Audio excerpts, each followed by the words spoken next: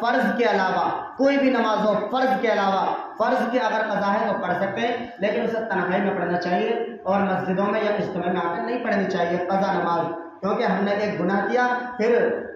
جب ہم اجتماع میں پڑھیں گے تو لوگوں کو پتہ چلے گا یہ تو قضا نماز پڑھ رہا ہے، تو ایک گناہ ایک اظہار گناہ، دونوں گناہ کے برابر ہیں، اس لیے دونوں سے بچنا چاہیے۔ اب جب ہم نے نیت باندھ لی، ثنا پڑھ لی، ثنا پڑھنے کے بعد 15 دفعہ ہم کلمہ پڑھیں گے۔ تیسرا کلمہ سبحان اللہ والحمد للہ ولا الہ الا اللہ واللہ اکبر، بس یہاں تک، سبحان اللہ والحمد للہ ولا الہ الا اللہ واللہ اکبر، صرف اتنا کلمہ پڑھیں گے۔ نیت باندھی، نیت باندھنے کے بعد ثنا پڑھیں گے، ثنا پڑھنے کے بعد یہ کلمہ 15 مرتبہ پڑھیں گے۔ 15 مرتبہ پڑھنے کے بعد اعوذ باللہ، بسم اللہ، سورہ فاتحہ، سورت کے بعد یہی کلمہ رکوع میں جانے سے بعد، سورت کے بعد رکوع میں جانے سے پہلے یہی کلمہ پڑھیں گے 10 مرتبہ، یہ ہوئی 25۔ اس کے بعد رکوع میں جائیں گے، رکوع کی تسبیح سبحان ربی العظیم، سبحان ربی العظیم، سبحان ربی العظیم 3 مرتبہ پڑھیں، یا زیادہ بھی پڑھ سکتے ہیں، کوئی حرج نہیں ہے کہ 3 مرتبہ پڑھنی ہے، لیکن کم از کم 3 مرتبہ۔ 3 مرتبہ پڑھنے کے بعد یہی کلمہ سبحان اللہ والحمد للہ ولا الہ الا اللہ واللہ اکبر 10 مرتبہ، 35۔ اس کے بعد رکوع سے کھڑے ہوں، سمع اللہ لمن حمدہ ربنا لک الحمد، ربنا لک الحمد، اس کے بعد 10 مرتبہ یہی کلمہ سبحان اللہ والحمد للہ ولا الہ الا اللہ واللہ اکبر، 45۔ اس کے بعد سجدے میں جائیں گے، سجدے میں جانے کے بعد سبحان ربی الاعلیٰ 3 دفعہ پڑھنے کے بعد سجدے کی تسبیح، اس کے بعد یہی کلمہ 10 مرتبہ،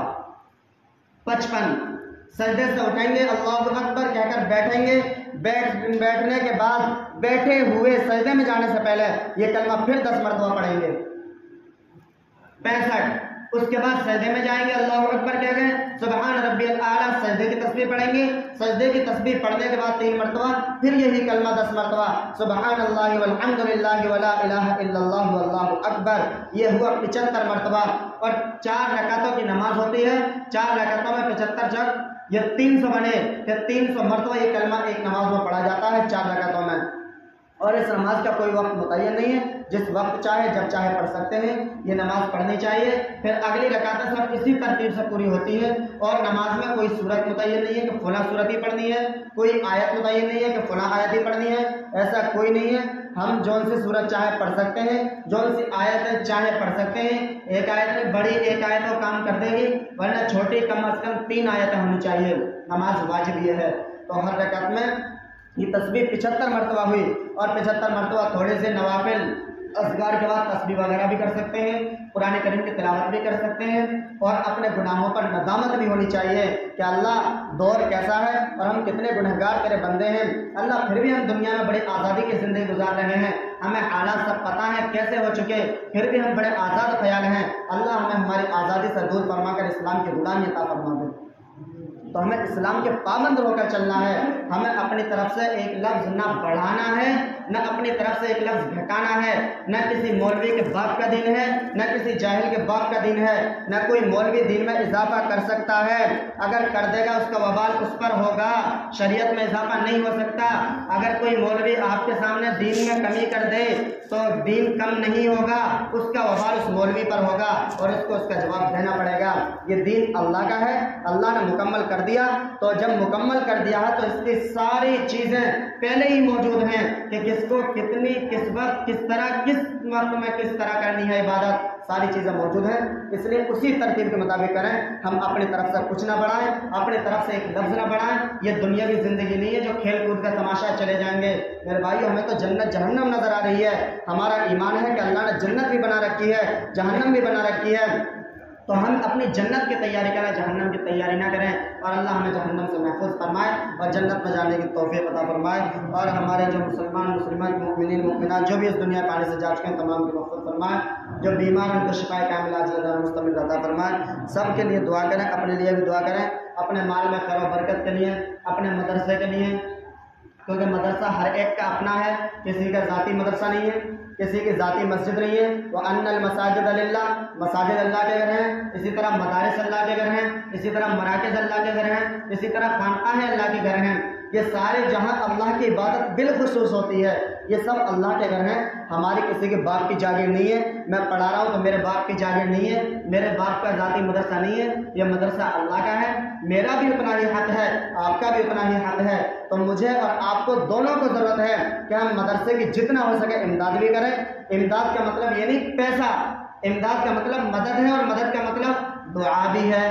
اس کے ساتھ کھڑا رہنا بھی ہے۔ کبھی ضرورت پڑی، مثال کے طور پہ ہم گڑ نہ کھلائیں، گڑ جیسی بات صحیح،